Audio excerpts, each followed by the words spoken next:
안녕하세요. 강사 이연아입니다. 오늘 관계 간증 제목은 회개의 기쁨입니다. 여러분들은 회개를 생각했을 때 어떤 것이 먼저 떠오르시나요? 인터넷에 회개를 검색하니 주로 슬프고 어두운 사진이 많이 나오더라고요. 회개라고 하면 슬픔과 고통을 더 많이 떠오르게 하는 것 같아요. 저에게도 회개는 깊게 생각하고 싶지 않았던 주제였습니다. 바른 회개의 개념을 몰랐기에 자책과 후회는 저를 더 힘들게 만들 뿐이었어요. 하지만 회개의 영께서 하게 해주시는 회개는 죄의 짐을 내려놓는 것이었기에 많은 기쁨도 함께 경험할 수 있었습니다. 하나님께서 늘 어두웠던 저의 마음을 어떻게 변화시켜 주셨는지 여러분들과 함께 나누려고 합니다. 우울한 날들을 보내던 2년 전 어느 날이었어요. 여러 가지 일이 겹치면서 더 이상 살고 싶지 않다는 생각이 들었고 차라리 사고가 나서 한 번에 죽으면 좋겠다는 마음으로 울면서 고속도로를 달리고 있었어요. 얼마 전 아는 언니에게 관계 강사이신 변정희 장로님의 전화번호를 받은 것이 생각이 났습니다. 모르는 사람에게 전화하고 싶지 않았지만 죽기 전에 전화라도 한번 해보자는 심정으로 전화를 했어요. 알지도 못하는 사람에게 전화해서 죽고 싶다고 제 인생은 아무 희망이 없다며 목 놓아 울며 얘기를 했는데 그런 저에게 지금 제 상황이 오히려 희망이라는 얘기를 해주셨어요. 수많은 상담을 받아봤지만 처음 듣는 이야기였습니다. 1시간 정도 강사님과 통화를 했고 전화를 끊을 때는 웃으며 끊게 되었어요. 그때 도로 너머로 해가 지고 있었는데 제 눈엔 해가 떠오르고 있는 것 같았습니다. 그렇게 벼랑 끝에서 저는 이 성소기별을 붙들고 다시 살아갈 희망을 얻기 시작했고 지금 제 마음은 그때와 완전히 달라졌습니다. 기적 같은 마음의 변화입니다.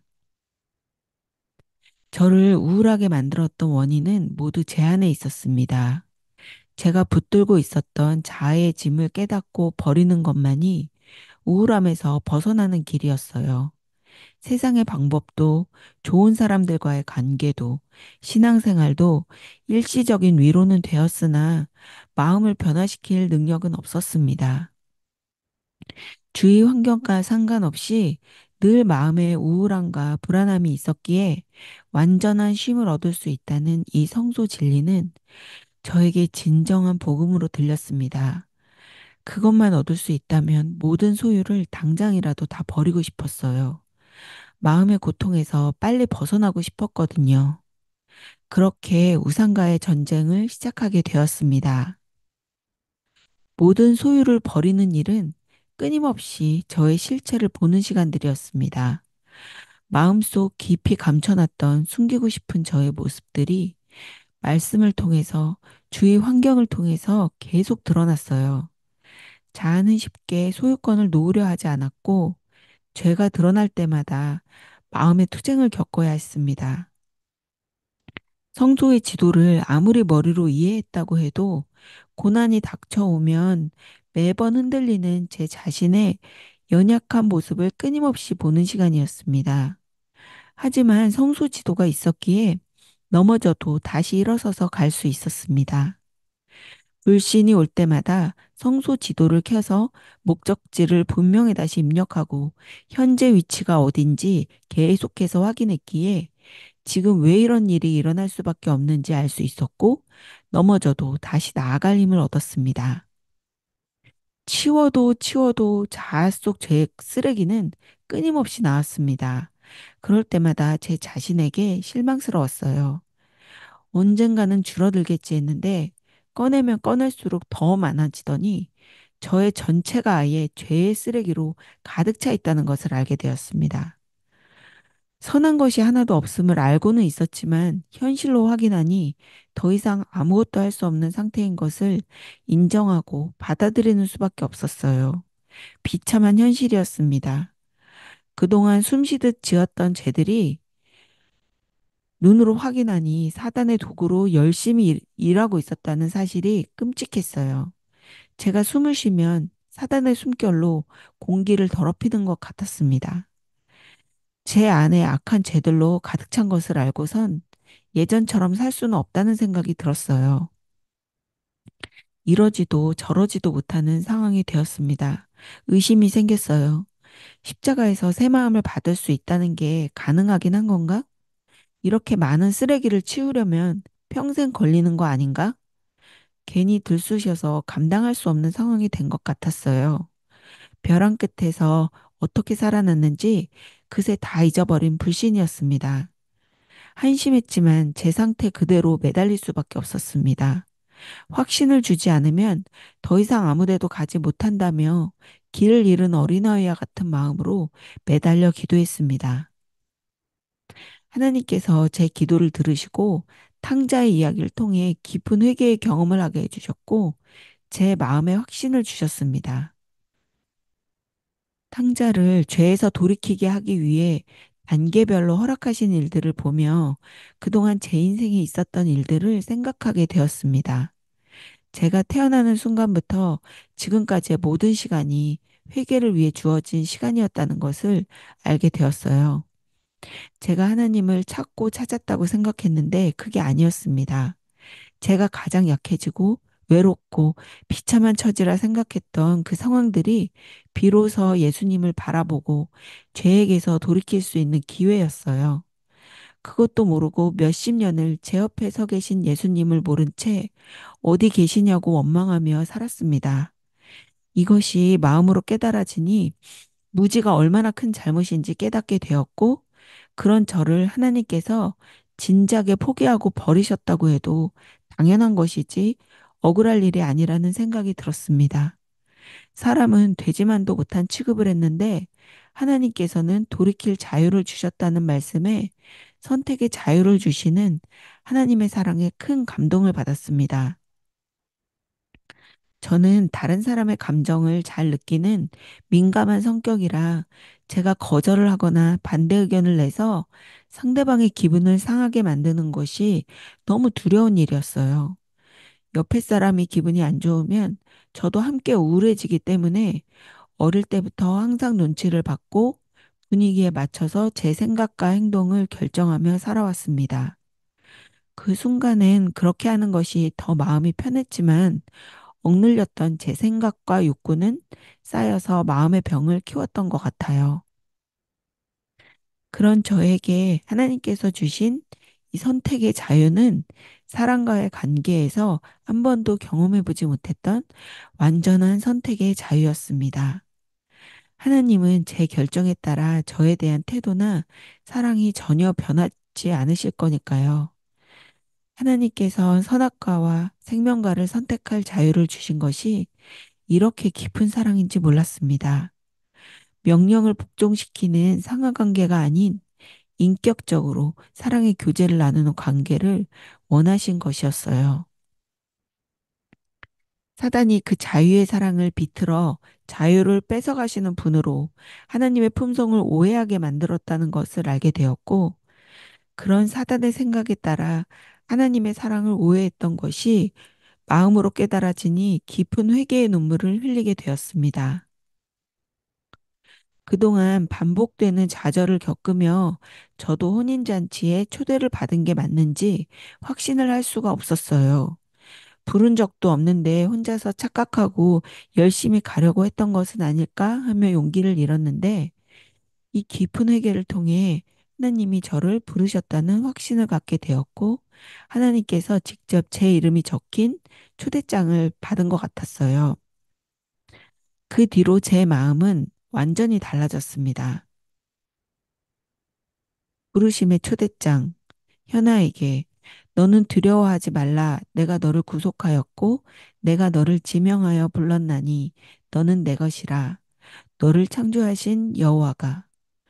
이제 더 이상 사람들의 반응에 눈치 보며 살 필요가 없어졌어요.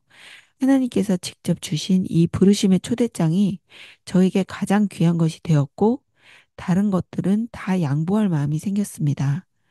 제 존재 가치를 다른 곳에서 확인할 필요도 없어졌습니다. 하나님이 저를 어떻게 생각하는지가 더 중요해졌어요. 언제든 필요할 때 눈치 보지 않고 달려갈 수 있는 곳이 생긴 것 같았고, 막연한 존재가 아닌 현실 속에서 도움을 주시는 보호자가 생긴 것 같았어요.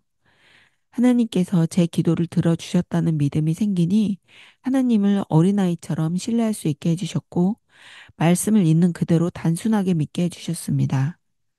그동안 어떤 일이 벌어질지 모른다는 불안감이 늘 있었는데, 무슨 일이든 저에게 유익이 되는 일만 허락하시는 보호자에 대한 신뢰가 생기니 불안함이 사라졌고, 오랫동안 마음 깊이 자리 잡았던 어두움이 사라지게 되었어요. 저에게 이 진리를 깨닫게 해주신 기쁨과 감사함의 눈물에 그동안의 서러움이 다 씻겨 내려갔습니다. 깊은 회개를 경험하니 그 기쁨을 나누고 싶은 마음을 주셨고, 전도는 제가 노력해서 하는 게 아니라 회개한 만큼 하게 해주신다는 것을 알게 되었습니다. 누구든 기회를 주시면 이 기쁨을 나누게 해달라고 기도했어요.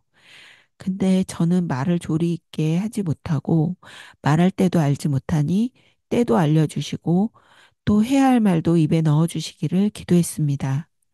그리고 제가 하고 싶은 것이 많아서 다른 것에 열중하고 있으면 성령의 음성을 놓칠 수도 있으니 정말 기본적으로 꼭 필요한 의무가 아니면 하지 않기로 결심했어요. 제가 살고 있는 세상은 치열한 영적 전쟁터였습니다. 눈에 보이는 전쟁도 언제 공격을 당할지 모르니 숨죽이며 초집중해야 되는데 눈에 보이지도 않는 영의 전쟁은 더 초집중해야 한다는 것을 실감했어요. 싸울 능력이 전혀 없는 어린아이가 전쟁터 한가운데 서 있는 것을 영적인 눈으로 보게 하시니 성령께서 대신 싸워주시기를 매 순간 기도하게 되었습니다. 그렇게 구하며 기다리니 성령께서 자리를 만들어주시는 것을 경험했어요. 하나님께선 가장 가까이에 있는 이웃인 가족들과의 관계를 먼저 회복하게 해주셨습니다. 저는 이 회개의 기별을 깨달을수록 저의 무지함과 욕심으로 아이들에게 얼마나 많은 상처를 줬는지 알게 되었어요. 바른 모범은 보여주지도 못하면서 자유를 억압하고 신앙을 강요하면서 하나님의 소유를 제 소유로 여긴 죄가 얼마나 큰지 깨닫게 되었습니다. 말씀을 보고 신앙을 한다고 하면서 제가 사단의 정신을 제일 많이 나타냈다는 것을 깨달았어요. 특히 큰아이의 사춘기와 제가 제일 힘들었던 시기가 겹쳐 매일 전쟁을 치러야 했습니다.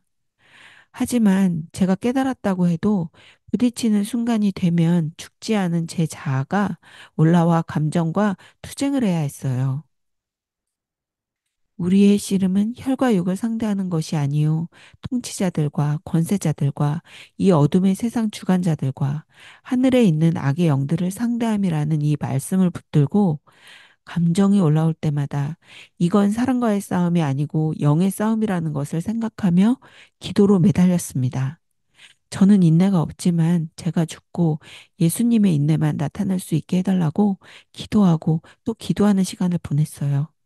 저는 참을성이 전혀 없는 사람이지만 예수님께서 저에게 먼저 보여주신 인내와 사랑을 깨달았기에 그렇게 할 수 있었습니다.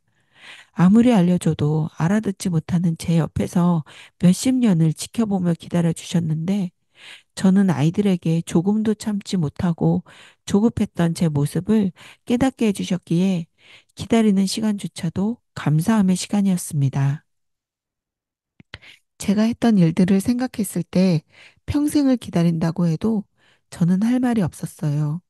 성령께 믿고 맡기니 도대체 언제까지 기다려야 하나라는 마음이 없어졌고 제 마음이 준비되니 성령께서 기회를 만들어 주셨습니다. 딸아이와 얘기를 나눌 기회가 생겨서 그동안 깨달은 것을 얘기하게 되었어요. 그동안 엄마의 욕심으로 너에게 얼마나 많은 상처를 줬는지 알게 되었다. 하나님은 강요하시는 분이 아니고 선택을 존중해 주시는 분인데 그것도 모르고 너에게 강요만 한 것이 너무 미안하다. 너가 어떤 모습이든지 내 딸로 존재하는 것만으로도 감사하게 되었다. 엄마가 너 마음에 상처 준 것들을 하나님께서 치유해 주시기를 기도하고 있다고 말할 수 있게 되었습니다. 얘기를 하는 도중 성령께서 저와 아이의 마음에 감화를 주셨습니다. 얘기를 듣는 아이를 보는데 제 마음에 아, 이 아이는 정말 내 소유가 아니고 하나님의 영혼이었구나. 하나님의 소중한 영혼에게 이렇게 큰 해를 끼쳤구나 하는 생각이 마음으로 느껴지면서 가슴이 미어지는 것 같았고 깊은 회개의 눈물을 흘리게 되었습니다. 평소에는 제가 길게 말하는 것을 듣기 싫어하던 아이가 제 얘기를 조용히 다 듣더니 말없이 눈물을 흘렸고 아이의 얼굴 표정에서 무거움이 사라진 것을 보게 되었어요. 자녀의 어린 시절 신앙교육이 중요하다는 말씀을 보면 이미 지나버린 시간에 마음이 무거워져서 그런 말씀을 보고 싶지 않았습니다. 하지만 이 회복의 경험을 통해 지난 날들을 생각하며 후회할 필요가 없다는 것을 알게 되었어요. 저는 부지런히 회개로 우상을 내려놓는 일만 하면 성령께서 때에 따라 이렇게 일하실 것이니 믿고 맡길 수 있게 되었습니다. 마음을 누르던 큰 짐을 내려놓게 되었어요. 그런데 뭔가 이상하다는 생각이 들었어요. 하나님에겐 다 똑같은 영혼들인데 저는 남편을 다르게 보고 있다는 생각이 들었습니다. 엄마니까 아이들에게 하나님의 사랑을 깨달아 무조건 주기만 하는 것은 맞지만 남편은 제 자식도 아니고 당연히 서로 돕는 동역자로 존재해야 한다고 생각했어요. 남편에게도 성령께서 일하실 것이니 하나님께 맡겼다고 생각했는데 진정으로 맡긴 것이 아니었어요. 여전히 남편에게 제 방식대로 기대하고 있다는 것을 알게 되었습니다. 그동안 회개의 경험을 통해 제 문제를 깨달았고 마음의 짐을 많이 내려놓았기에 남편에 대해 많은 것을 이해할 수 있었어요. 혈과 육의 싸움이 아니라는 것을 알았고 서로 죄인이라 그럴 수밖에 없다는 것을 받아들이고 저와 관심사가 달랐기에 남편이 좋아 보이는 것에 관심이 없었지만 이제 저의 생각과 취향보단 관계가 더 중요하다는 것을 알게 되었기에 좋아하는 것을 함께 즐기며 시간을 보내게 되었고 그렇게 지내니 분쟁이 사라졌기에 관계가 회복이 됐다고 생각했어요. 하지만 문제는 변하는 환경과 그에 따라 변하는 마음이었습니다. 생각하지도 못했던 일이 생기고 여러 가지 문제가 겹쳐서 마음의 여유가 없어지면 왜 나를 도와주지 않는지, 왜 나를 이해해주지 않는지 원망이 생기며 그동안에 있었던 마음의 평화가 다 깨졌으니까요. 그럴 때마다 아직 내 자아가 죽지 않았으니 그럴 수밖에 없지 라고 생각했고 지금 안 되는 것을 생각할 게 아니라 승리의 말씀을 보며 희망을 가져야 된다고만 생각했어요. 자아의 우상을 아직 다 못 버려서 그런 것이니 우상을 보여달라고 기도하며 구하고 또 구했습니다. 하나님께서는 계속해서 남편을 통해 자아의 우상을 보여주시며 기도 응답을 해주셨는데 제가 원했던 답이 아니었기에 깨닫지 못했던 것이었어요. 길을 보여주시는데 계속 다른 곳으로 돌아가기를 원하고 있다는 것을 알게 되었습니다. 제가 오랫동안 고민하던 것이 있었습니다. 말씀에 비춰보면 분명 모든 것이 제 잘못이 맞는데 잘못으로 느껴지지 않는 거였어요. 머리로는 이해가 가는데 머리로만 이해하는 것은 저에게 의미가 없었어요. 정말 잘못이란 생각이 들고 진심으로 미안하다면 거기엔 그 어떤 이유도 붙을 수 없다고 생각했으니까요.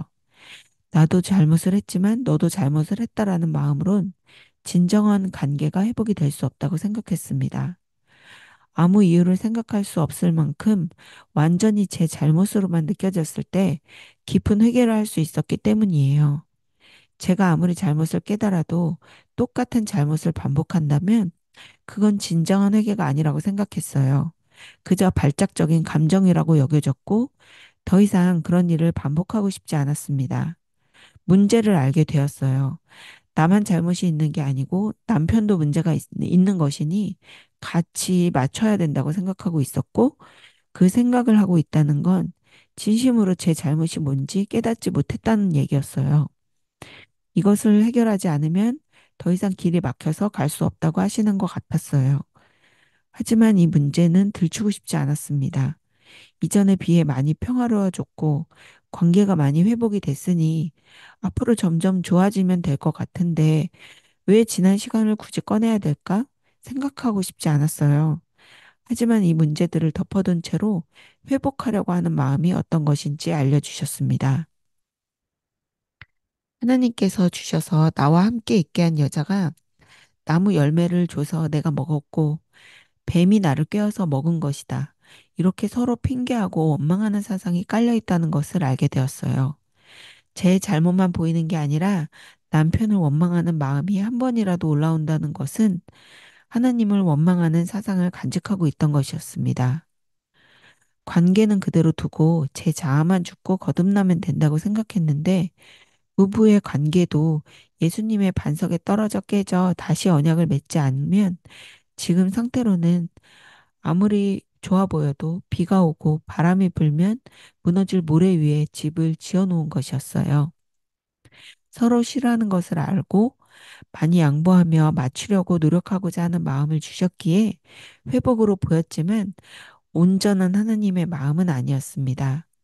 그건 죽음 없는 부활을 흉내내는 가짜 성소의 삶이었고 때가 되어 시들면 무화과 잎을 새로 따서 가려야 하는 쉼이 없는 관계였을 뿐입니다. 반석에 깨어져 죽어야 다시 생명이 있는 언약의 관계를 맺을 수 있다는 것을 알게 되었어요.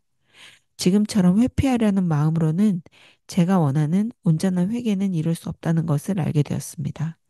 간절히 도움을 구하는 기도를 하게 되었어요. 결혼 생활을 돌아보게 되었습니다. 친구도 가족도 없이 남편만을 의지해 살았던 미국 생활이었기에 20년 넘게 묻어두고 잊고 살았던 서러운 감정이 다시 올라왔어요. 저와는 달리 감정에 예민하지 않은 남편은 무조건 제 편을 들어주고 마음을 알아주는 것이 아니라 객관적으로 상황을 보는 사람이었기에 저에게 매번 상처가 되었습니다. 그렇게 서운함이 오랫동안 쌓였고 위로받고 싶은 마음에 하나님을 찾게 된 것이었어요. 남편은 제가 하나님을 찾게 만들어준 고마운 사람이라는 것을 이 말씀을 통해 깨닫게 되었기에 그동안의 감정들이 다 사라졌다고 생각했습니다. 하지만 여전히 감정이 남아 있었고 저도 잊고 지내는 이 감정들을 사단이 사용하고 있다는 것을 알게 되었어요. 하지만 이론으론 다 맞는 말인데 저에게 적용을 한다는 것은 힘든 것이었습니다. 사랑은 주는 것이지 주고받는 것이 아니라는 것을 머리로는 이해하지만 그렇게만 살기엔 억울한 것 같았어요. 나도 참고 이상한 것이 있는데 그대로 묻어두고 내 잘못만 생각한다는 것은 자존심이 허락하지 않았습니다. 다 똑같은 죄인인데 남편의 자아는 살아도 되고 나만 죽어야 하냐며 반항이 올라왔고 하나님께 또 따지고 있었어요. 정말 기가 막힌 일이었습니다. 자아가 죽는다는 건 죄의 짐을 벗어서 저를 살려주시는 일인데 부르심에 감사함도 다 있고 그동안의 은혜도 저버릴 만큼 자존심이란 우상은 정말 지독했어요. 남편이란 우상에 이렇게 큰 자존심의 우상이 함께 붙어 있는지 몰랐습니다. 큰 투쟁이 시작됐어요. 너무 굽히기 싫어서 온몸이 부들부들 떨렸고 주체할 수 없는 화가 올라왔어요. 자아가 살아있다는 게 얼마나 무서운 것인지 실감했습니다. 기도로 도움을 구하고 말씀을 보며 씨름의 시간을 보냈습니다. 그러다 웰빙 관계 강의 중 천생연분, 평생 원수라는 강의를 듣게 되었어요.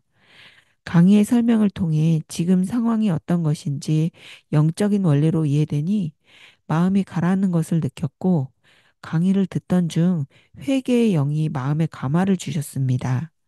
하나님께서 영혼을 사모하는 마음으로 사용하시기 위해 인생들에게 애를 쓰는 노고를 허락하셨고 배우자가 채울 수 없는 빈 공간으로 인생의 허무와 공허를 느끼게 만들어 그 자리에 하나님이 들어가셔서 하나님의 형상을 회복하는 기회로 사용하시는데 사람들은 그 뜻을 모르고 서로 원망하며 하나님을 원망하는 것이라는 말씀이었습니다.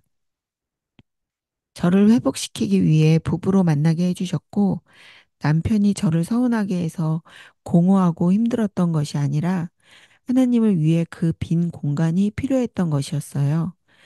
다 하나님의 뜻이었는데 그것도 모르고 남편을 원망하며 하나님을 원망하고 있었던 것을 마음으로 깨닫게 해주셨어요.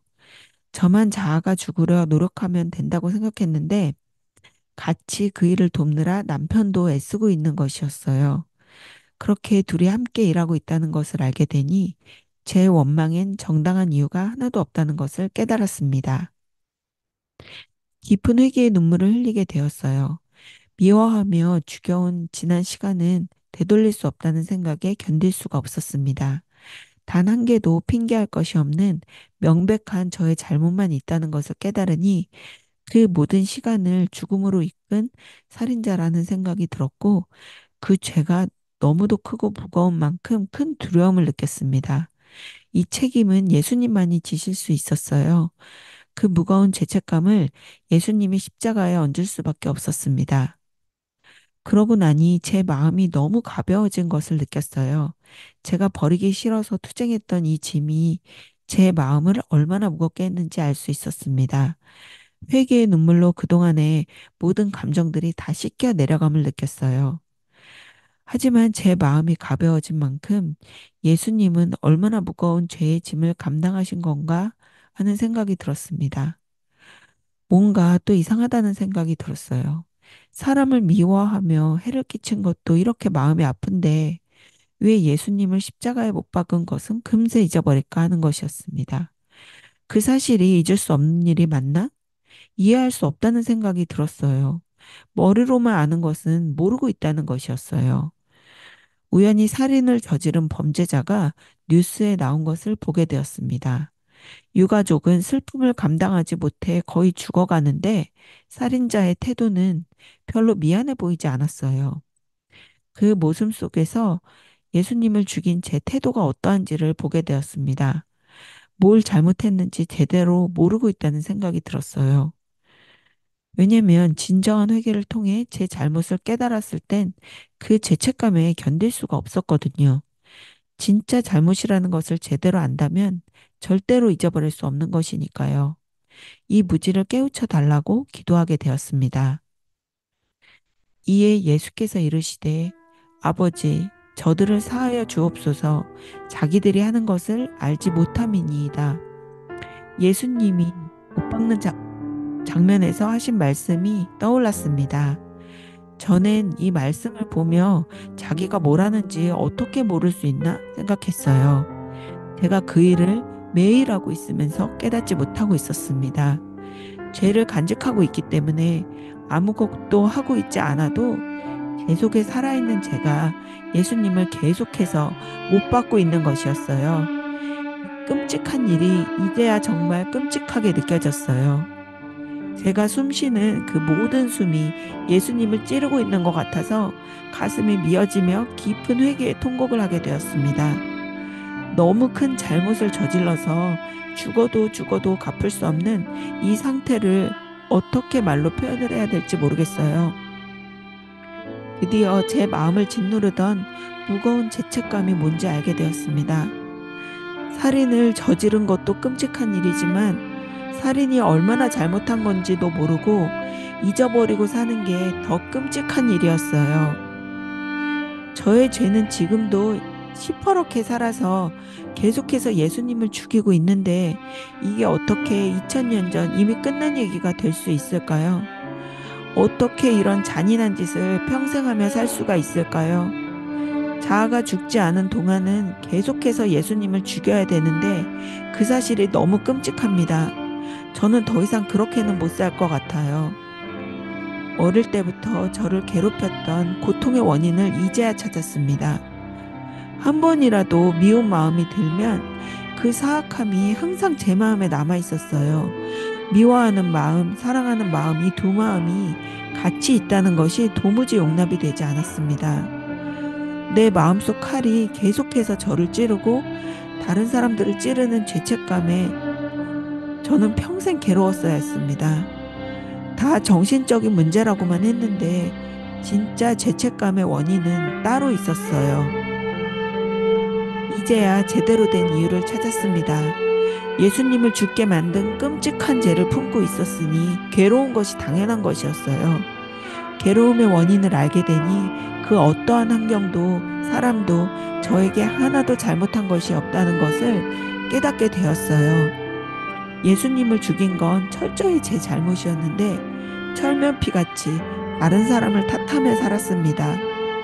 제 잘못이 뭔지 깨닫게 해주시기 위해서 회개할 기회를 주시기 위해 저에게 인생을 허락해 주신 것을 알게 되었고 하나님의 뜻을 따라 저를 존재하게 해주신 부모님께 감사하게 되었습니다. 그 역할을 충실히 해주신 부모님에 대한 고마움이 뭔지 이제서야 깨닫게 되었습니다. 인생들에게 노고를 주시고 애쓰게 하신 의미가 어떤 것인지 알게 되니 그동안 제가 평생에 걸쳐 얼마나 많은 죄를 지었는지 알게 되었어요. 부모님과 형제들을 가족으로 만나게 해주신 것만으로도 넘치게 감사할 일이었어요. 모두 하나님의 측량할 수 없는 섭리로 서로에게 기회를 주기 위해 만나게 해주신 인생들이고 하나님의 뜻대로 저를 도와 애쓴 사람들인지 모르고 끊임없이 죄를 지었습니다. 지나온 시간들을 되돌릴 수도 없는데 제가 준 상처들은 도대체 어떻게 해야 될까요? 제 주위에 존재하게 하신 사람들 전부 원수가 아니라 저를 회개로 이끌기 위해 준비해 주신 고마운 이웃들이었습니다. 그것을 모르고 셀 수 없이 지은 죄들을 또 저는 어떻게 해야 될까요? 제가 때려도 예수님이 맞았고 제가 맞아도 예수님이 맞은 거였습니다. 괴롭히고 학대당한 사람은 예수님 한 분뿐이었어요. 전 할 말이 하나도 없어야 했는데 말이 너무 많았습니다. 나한테 피해를 끼쳤다고 돈 몇 푼에 수없이 예수님을 팔아 넘겼고 내 맘에 안 든다고 예수님을 비난하고 버렸어요. 그러고 필요할 때는 또 찾았습니다. 제가 죽여놓고 제가 찾았어요.